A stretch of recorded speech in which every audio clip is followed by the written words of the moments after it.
Okay, erase का function है। Erase के फंक्शन के अंदर जो है वो हम लोग क्या करेंगे कि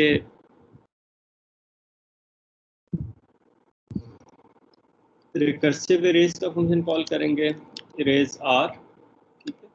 और इसको हम लोग जो है वो रूट नोड जो है वो हम लोग पास कर देंगे और बता देंगे कि इसके अंदर से इस वैल्यू को जो है वो डिलीट करना है, ठीक है। और इरेज आर का फंक्शन जो है वो हमारे पास क्या होगा, B node T static %ptr और ये हमारे पास हो जाएगा। जिस तरह हमारे पास रिकर्सिव इंसर्ट का फंक्शन था उसी तरह हमारे पास यहाँ पे भी रिकर्सिव इरेज का फंक्शन हो जाएगा। पॉइंटर पर रेफरेंस आपने सिर्फ उस वक्त लेना है जब आपको पता है कि आपने लिंक्स चेंज करने हैं। जिस तरह आपके पास फाइंड में लिंक चेंज नहीं होता तो आपने वहाँ पे पॉइंटर पर रेफरेंस नहीं लेना, ठीक है। तो आपने पॉइंटर पर रेफरेंस सिर्फ उस जगह पे लेना है जहाँ पे आपके पास ट्री के अंदर जो इंटरनल लिंक्स हैं वो आपके पास चेंज होंगे, ठीक है। तो अभी हम लोगों ने जो है वो क्या किया कि इरेज को क्लाइंट कोड से इरेज का फंक्शन कॉल किया, इसे 25 पास किया। इरेज के फंक्शन ने रिकर्सिव इरेज के फंक्शन को कॉल किया, रूट नोड इसने जो है उसका एड्रेस बाय रेफरेंस पास किया और 25 को जो है वो कांस्टेंट वैल्यू बाय रेफरेंस जो है वो पास कर दिया। अब यहाँ पे ना हमारे पास दो चीज़ें होंगी। पहले तो ये कि हम लोगों ने उस वैल्यू तक पहुँचना है जहाँ तक जिस नोड को हमने डिलीट करना है। तो जैसे 25 को डिलीट करना है तो पहले हम लोग 25 तक पहुँचेंगे, ठीक है। 25 तक जब पहुँच जाएंगे तब हम लोग उस वैल्यू को जो है वो डिलीट करेंगे, ठीक है। तो पहले उस तक पहुँचने के लिए हमारे पास तकरीबन वही कोड होगा जो हमारे पास फाइंड के अंदर था या जो हमारे पास इंसर्ट के अंदर था। तो हम लोग ये देखते हैं कि अगर हमारे पास पॉइंटर नल हो जाता है इसका मतलब है कि जो वैल्यू हम लोग इरेज करना चाह रहे थे वो वैल्यू एग्जिस्ट ही नहीं करती, ठीक है। तो इनफैक्ट जिस तरह हम लोग पहले वाली एडिटीज़ के अंदर इरेज को जो है वो बूलियन करते रहे कि हमारे पास वो वैल्यू अगर इरेज हो जाती है तो ट्रू रिटर्न कर देते हैं, अदरवाइज फॉल्स रिटर्न कर देते हैं। तो यहाँ पे भी इरेज को हम लोग बूलियन ले लेते हैं, ठीक है। अगर वैल्यू डिलीट हो जाएगी तो ट्रू रिटर्न कर देंगे, अदरवाइज फॉल्स रिटर्न कर देंगे। तो पॉइंटर नल सिर्फ उस वक्त होगा जब हमारे पास जो है वो जो वैल्यू हम लोग इरेज करना चाह रहे हैं वो एग्जिस्ट नहीं करती, ठीक है। तो सिर्फ उस केस में हमारे पास पॉइंटर नल होगा। जिस तरह अगर हम लोगों ने 200 को डिलीट करना है तो देखेंगे पहले रूट का एड्रेस पास करेंगे, पॉइंटर के अंदर रूट का एड्रेस आ जाएगा। तो हम लोग देखेंगे वो नल है नहीं, फिर देखेंगे 200 जो है 50 से बड़ा है, इसके 50 के राइट सब ट्री के लिए इसी फंक्शन को कॉल कर लेंगे, इरेज आर के फंक्शन को। देखेंगे 200 100 से बड़ा है, फिर इसके राइट के लिए हम लोग इसी फंक्शन को कॉल कर लेंगे। जब 100 के राइट के लिए इस फंक्शन को कॉल करेंगे तो पॉइंटर के अंदर नल आ जाएगा क्योंकि 100 का राइट जो वो नल है। और जब पॉइंटर हमारे पास नल होगा इसका मतलब है जो वैल्यू हम लोग ढूंढना इरेज करना चाह रहे हैं वो हमारे पास एग्जिस्ट नहीं करती और हम लोग फॉल्स जो है वो रिटर्न कर देंगे, ठीक है। तो वो वैल्यू हमें नहीं मिलेगी तो हम लोग फॉल्स रिटर्न कर देंगे। और फिर जो वैल्यू हम लोग जो है वो इरेज करना चाह रहे हैं वो अगर वैल्यू करंट नोड से छोटी है तो करंट नोड का जो लेफ्ट सब ट्री है उसी के लिए इस रिकर्सिव फंक्शन को कॉल कर लेंगे। तो हम लोग कह देंगे एल्स इफ वैल्यू जो इरेज करना चाह रहे हैं smaller than the value of the current node का एड्रेस पीटीआर में पड़ा हुआ है, value smaller than PTR dot data. तो हम लोग क्या करेंगे, रिटर्न इरेज आर और इसके अंदर पॉइंटर डॉट लेफ्ट और वैल ये हम लोग पास कर देंगे। ये आपको याद है ना कि जब भी कोई रिकर्सिव फंक्शन कोई वैल्यू रिटर्न कर रहा होता है तो उसको कॉल करते हैं तो रिटर्न के साथ उसको कॉल करते हैं ताकि जब हमारे पास ये रिकर्सिव कॉल जो भी वैल्यू रिटर्न करे वो हम लोग एज इट इज जो है वो रिटर्न कर दें। तो मल्टीपल रिटर्न जो है वो हमारे पास यहाँ पे होंगे। अच्छा, अगर जो वैल्यू इरेज करना चाह रहे हैं वो छोटी है करंट नोड से तो फिर इसी फंक्शन को कॉल कर लेंगे, करंट नोड के लेफ्ट साइड पे चले जाएंगे और जो वैल्यू इरेज करनी है वो हम लोग एज इट इज पास कर देंगे। अब जो वैल्यू अगर जो इरेज करनी है वो अगर बड़ी है हमारे पास करंट नोड से, ठीक है, तो फिर हम लोग क्या करेंगे, return erase R pointer dot right और वैल। तो हम लोग जो है अब फिर क्या करेंगे कि राइट साइड पे चले जाएंगे। जैसा 200 डिलीट करना था हमारे पास पॉइंटर के अंदर जो 50 वाली नोड का एड्रेस था तो अब हम लोगों ने देखा 200 इज ग्रेटर देन 50। तो अब इसी फंक्शन को दोबारा कॉल कर लिया और हम लोगों ने 50 के राइट साइड पे जो सब ट्री है 100 वाली नोड का एड्रेस जो है वो हम लोगों ने पास कर दिया, ठीक ठीक है। तो अब अगली मरतबा फंक्शन क्या करेगा, 100 के साथ कंपेयर करेगा वैल को। अब अगर ये दोनों केसेस नहीं है तो इसका मतलब है कि जो वैल्यू इरेज करना चाह रहे हैं वो हमारे पास मिल गई है। जारी बात है जो वैल्यू है वो करंट नोड से छोटी भी नहीं है, उससे बड़ी भी नहीं है, तो ऑफ कोर्स उसके इक्वल होगी। This is the value that we want to delete इस एल्स वाले पार्ट में। अब दो हमारे पास ऑप्शंस हैं कि यहाँ पे या तो हम लोग ये करें कि जो 4 केसेस हैं उससे हम लोग यहाँ पे ही हैंडल कर लें, ठीक है। या फिर ये हो सकता है कि यहाँ तक हम लोग पहुँच गए हैं, यहाँ से एक और फंक्शन जो है वो हम लोग कॉल कर लें, लेट्स से रिमूव नोड का, ठीक है। और उसको हम लोगों ने, अब ये जो करंट नोड है इसको रिमूव करना है, तो इससे हम लोग PTR जो है वो पास कर देते हैं कि इस नोड को हम लोगों ने जो है वो रिमूव करना है, ठीक है। या इस रिमूव नोड के अंदर जो भी लॉजिक होगी वो हम लोग इसको यहाँ पे भी लिख सकते हैं, इट्स अप टू अस। तो हम लोग लेट्स से रिमूव नोड का एक फंक्शन बना लेते हैं, थोड़ा सा हमारे पास कोड जो है मॉड्यूलर हो जाएगा, थोड़ा सा इजी टू अंडरस्टैंड हो जाएगा। इसकी रिटर्न टाइप जो है वो हमारे पास वॉइड होगी, क्योंकि इस फंक्शन को सिर्फ उस वक्त कॉल करेंगे जब हमें पता है कि इस नोड को हम लोगों ने रिमूव करना है, ठीक है। फॉर श्योर फिर हम लोग इस फंक्शन को जो है वो कॉल करेंगे। ये वाला फंक्शन जो है ये मेमोरी फ्री करवाएगा, और जब ये रिमूव हो जाएगी तो हम लोग रिटर्न ट्रू करा देंगे, ठीक है। तो दिस इज फाइन कि एक रिकर्सिव फंक्शन जो एक वैल्यू रिटर्न कर रहा है वो एक नॉन रिकर्सिव फंक्शन एक और फंक्शन को कॉल करे जो कि वैल्यू रिटर्न नहीं कर रहा, और फिर हम लोग नेक्स्ट स्टेटमेंट के अंदर जो है वो जो अगर वो नोट रिमूव हो जाती है तो उसे रिमूव करके हम लोग ट्रू जो है वो रिटर्न करते हैं। This is fine. तो अब आइडिया ये है कि इरेज आर के फंक्शन से हम लोग उस नोड तक पहुंचेंगे जिसे हम लोग ने रिमूव करना है, और फिर हम लोग रिमूव नोड के फंक्शन को कॉल कर लेंगे। अब यहाँ पे अगर हम लोग इसको ट्रेस करें, लेट्स से 25 को हम लोगों ने रिमूव करना है, तो हम लोग क्या करेंगे कि पॉइंटर के अंदर पहले चलें इसको हम लोग साथ में देख भी लेते हैं कि हमारे पास सिचुएशन क्या है। ये हमारे पास रूट नोड है, इसके अंदर हमारे पास 50 वाली नोड का एड्रेस है, और PTR भी इनिशियली हमारे पास इसी चीज़ को पॉइंट कर रहा है, ठीक है। और यहाँ पे हमारे पास जो है वो 25 है। अच्छा, अब देखें इरेज के फंक्शन को हमने क्या पास किया, 25 पास किया इरेज क्लाइंट कोड से। इरेज के फंक्शन ने इरेज आर के फंक्शन को कॉल किया। इरेज आर के फंक्शन ने क्या किया कि रूट को बाय रेफरेंस पास कर दिया इरेज आर के फंक्शन को, और जो वैल्यू डिलीट करनी थी 25 उसको पास कर दी। अब पॉइंटर क्योंकि बाय रेफरेंस है, PTR जो है वो बाय रेफरेंस है, तो हमारे पास PTR और रूट एक ही चीज़ होंगे, और उसके अंदर हमारे पास जो 50 वाली नोड का एड्रेस होगा। It is important to understand कि जब पॉइंटर बाय रेफरेंस है तो इसका मतलब है पॉइंटर को चेंज करने से रूट भी चेंज हो जाएगा, ठीक है। अच्छा, अब हम लोगों ने देखा कि पॉइंटर नल है, नहीं पॉइंटर नल नहीं है, जो वैल्यू डिलीट करने जा रहे हैं वो 25 है, 25 is less than pointer dot data, yes this condition would be true. तो अब इसी रिकर्सिव फंक्शन को कॉल कर रहे हैं किसके साथ, पॉइंटर डॉट लेफ्ट के साथ। तो जब पॉइंटर डॉट लेफ्ट हम लोग करेंगे तो फिर हमारे पास क्या हो जाएगा, ये हमारे पास 50 है, ठीक है। अब पॉइंटर जो है वो हमारे पास इसके लेफ्ट साइड पे आ जाएगा, क्योंकि रिकर्सिव कॉल को हम लोग पॉइंटर डॉट लेफ्ट के लिए कॉल कर रहे हैं। तो अब पॉइंटर जो है वो हमारे पास 50 डॉट लेफ्ट को रिप्रेजेंट कर रहा है। अब पॉइंटर को चेंज करेंगे तो 50 डॉट लेफ्ट चेंज होगा। पॉइंटर के अंदर एड्रेस कौन सा पड़ा है, 25 वाली नोड का, ठीक है। This is important to understand कि now if we change the value of pointer 50 dot left will be changed, and if we access pointer dot data then we will get 25। तो इससे इस पॉइंटर से दो काम कर सकते हैं कि 50 का लेफ्ट वाला लिंक जो है वो पॉइंटर हम लोग चेंज कर सकते हैं, और इससे हम लोग 25 को भी एक्सेस कर सकते हैं, 25 से ऑनवर्ड्स जो नोड से हम लोग एक्सेस कर सकते हैं। बहरहाल इस फंक्शन को दोबारा हम लोग इस फंक्शन के अंदर आए, पॉइंटर के अंदर 25 वाली नोड का एड्रेस है, इटसेल्फ पॉइंटर किस चीज़ को रिप्रेजेंट कर रहा है, 50 डॉट लेफ्ट को रिप्रेजेंट कर रहा है। अब हम लोगों ने देखा पॉइंटर नल है, नहीं पॉइंटर के अंदर 25 वाली नोड का एड्रेस है। Value is less than pointer dot data, 25 is less than 25, no, 25 is greater than 25, no, 25 is equal to 25, yes, 25 is equal to 25। अब हम लोग क्या करेंगे कि रिमूव नोड के फंक्शन को कॉल करेंगे, उसको पॉइंटर जो बाय रेफरेंस देंगे।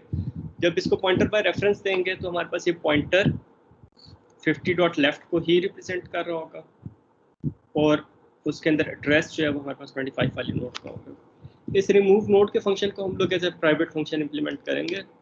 क्यों, क्योंकि हम लोग नहीं चाहते कि क्लाइंट कोड से डायरेक्टली इस फंक्शन को कॉल किया जाए, क्योंकि क्लाइंट कोड के अंदर हमारे पास जो है वो किसी भी नोड का एड्रेस जो है वो हमारे पास नहीं है। इनफैक्ट यहाँ पे जो हमारे पास इरेज आर का फंक्शन है और जो हमारे पास इंसर्ट आर का फंक्शन है और जो हमारे पास फाइंड आर का फंक्शन है, ये सारे हमारे पास प्राइवेट होने चाहिए।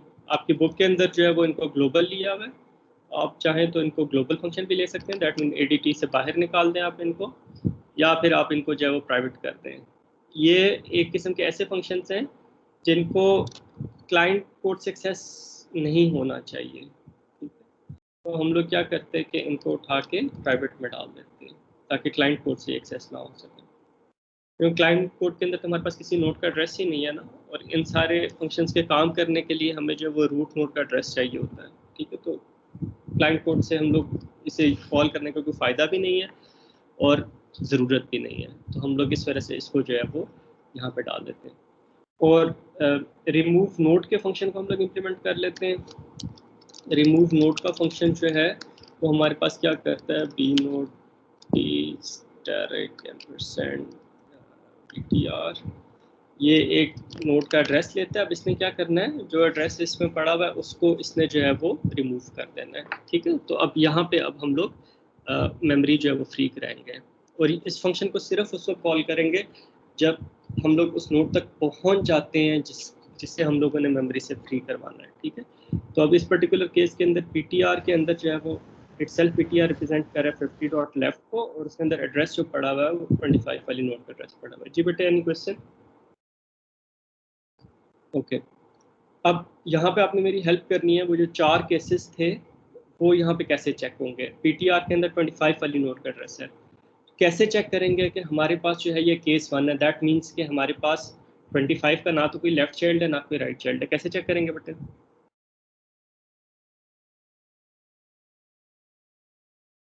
सर अगर पीटीआर का लेफ्ट और राइट नल में नल पड़ा होगा तो वो फर्स्ट केस अप्लाई होगा इस पे। एक्सीलेंट। तो पीटीआर के अंदर देखें 25 वाली नोड का एड्रेस पड़ा हुआ है, ठीक है। तो अगर 25 का लेफ्ट भी नल है और उसका राइट भी नल है तो इसका मतलब है कि केस 1 है, ठीक है। नोड लीव नोड, तो if ptr dot left is equal to null and ptr dot right is equal to null, ठीक है, तो ये अब केस 1 है, लीफ नोड को डिलीट कर रहे हैं। तो क्या करेंगे बेटे इसके अंदर, कौन बताएगा? फर्ज करें हमारे पास इस तरह की सिचुएशन है कि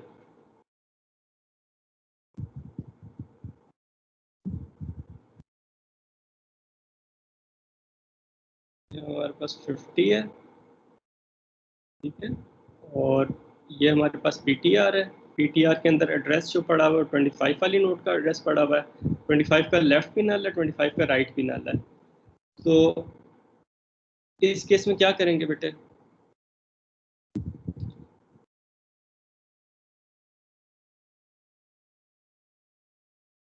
अब देखें 25 को मेमोरी से फ्री करना है। सर 25 को मेमोरी से फ्री कर देंगे और उसमें 50 का एड्रेस पास कर देंगे। 25 को मेमोरी से फ्री करना है तो यहाँ पे हम लोग डिलीट ptr करेंगे, ptr डॉट डाटा नहीं करेंगे क्योंकि वो तो हमारे पास उस नोड स्ट्रक्चर का एक पार्ट है ना, 3 पार्ट्स में से डाटा लेफ्ट और राइट में से एक पार्ट है, तो एक पार्ट को हम लोग डिलीट नहीं कर सकते, पूरे स्ट्रक्चर को डिलीट करते हैं, फ्री करते हैं मेमोरी से। तो हम लोग जब डिलीट ptr करेंगे तो हमारे पास ये 25 वाली नोड जो है वो हमारे पास मेमोरी से फ्री हो जाएगी, ठीक है। तो ये हमारे पास मेमोरी से निकल गई। इसके निकलने से ptr क्या हो गया?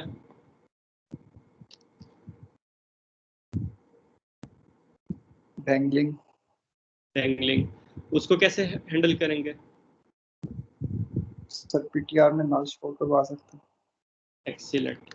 ptr is equal to null करेंगे तो इससे हमारे पास क्या होगा कि अब ये डैंगलिंग नहीं रहेगा।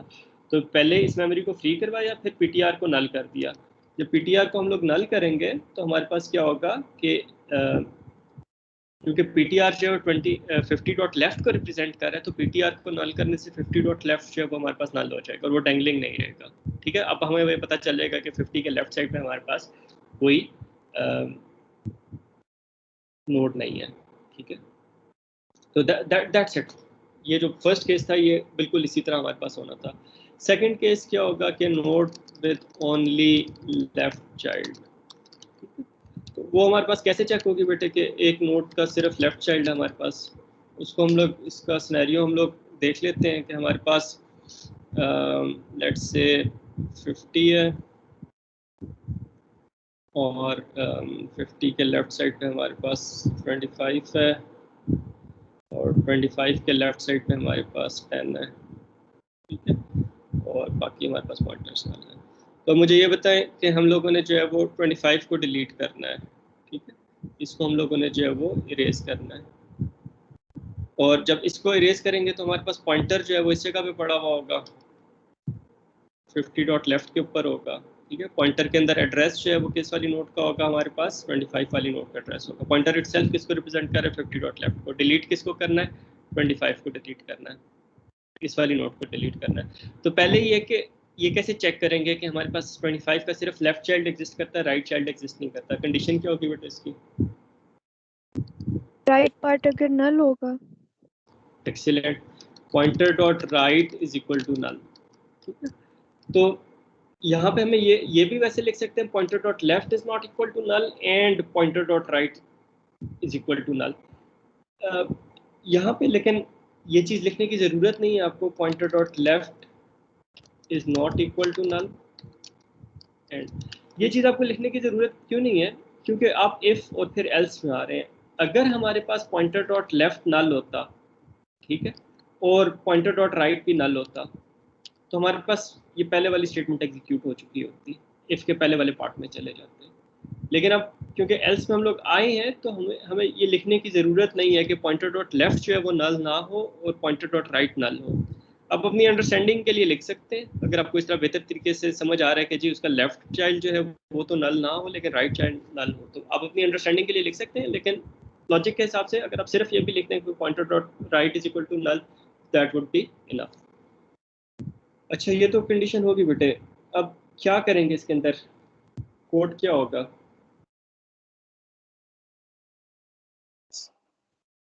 पहले मुझे लॉजिकली बता देंगे करना क्या है। 25 को हम लोगों ने मेमोरी से फ्री करवाना है, ठीक है, और पॉइंटर के अंदर किस नोट का एड्रेस स्टोर करवा देना है, 10 वाली नोट का एड्रेस स्टोर करवा देना है। तो कैसे करेंगे बेटे ये? Sir PTR is equal two variable में स्टोर करवाएंगे और पीटीआर को फिर सर इसको 10 वाली नोट के साथ लिंक करेंगे और डिलीट क्लैम्प कर देंगे। तो यहाँ पे हमें जो है वो एक और पॉइंटर लेना पड़ेगा। लेट्स से टेम्प हम लोग ले लेते हैं, उसके अंदर हम लोग इस नोट का एड्रेस स्टोर करवा देते हैं, ठीक है। फिर पीटीआर को लिंक कर देते हैं पीटीआर डॉट लेफ्ट के साथ या टेम्प डॉट लेफ्ट के साथ, दोनों का मतलब सेम होगा, और फिर टेम्प को जो है हम लोग डिलीट कर देंगे, ठीक है। तो बेटे इसका कोड लिखवाएं मुझे, क्या होगा इसका code?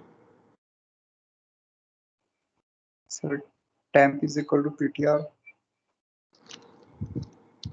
Okay, B node T star temp is equal to PTR, फिर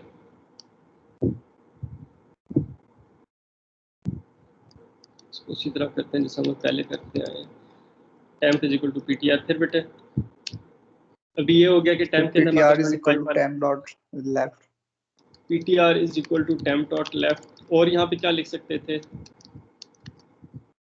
PTR dot left, PTR dot left पे लिख सकते थे। फिर अब इतना काम हो गया कि हमारे पास ये पीटीआर के अंदर अब हमारे पास ये वाला लिंक खत्म हो गया। अब पीटीआर के अंदर हमारे पास 10 वाली नोट का एड्रेस हो गया, इतना काम हो गया। अभी हमारे पास 50 डॉट लेफ्ट पे 10 लिंक हो गया। अब डिलीट टेम्प कर, डिलीट 10, ठीक है, और कुछ बस,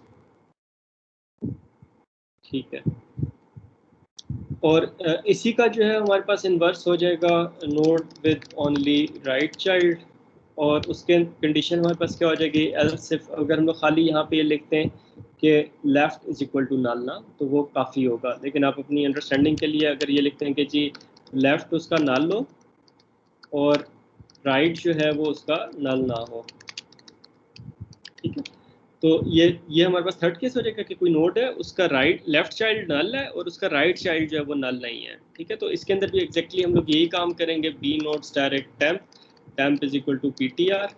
फिर हम लोग क्या करेंगे, अब पीटीआर को पहले लेफ्ट से लिंक कर रहे थे, इस केस में ptr is equal to temp dot right कर देंगे, उसके राइट चाइल्ड से हम लोग लिंक कर देंगे, ठीक है। और फिर हम लोग क्या करेंगे, डिलीट टेम्प कर देंगे। तो ये हमारे पास कुछ इस किस्म का सिनेरियो बनेगा कि हमारे पास 50 है, 50 के राइट साइड पे हमारे पास 100 है, और 100 के राइट साइड पे हमारे पास जो है वो 200 है, ठीक है। अब 100 को हम लोगों ने डिलीट करना है, तो इसका 100 का एड्रेस हम लोगों ने टेम्प में स्टोर करवाया, ठीक है।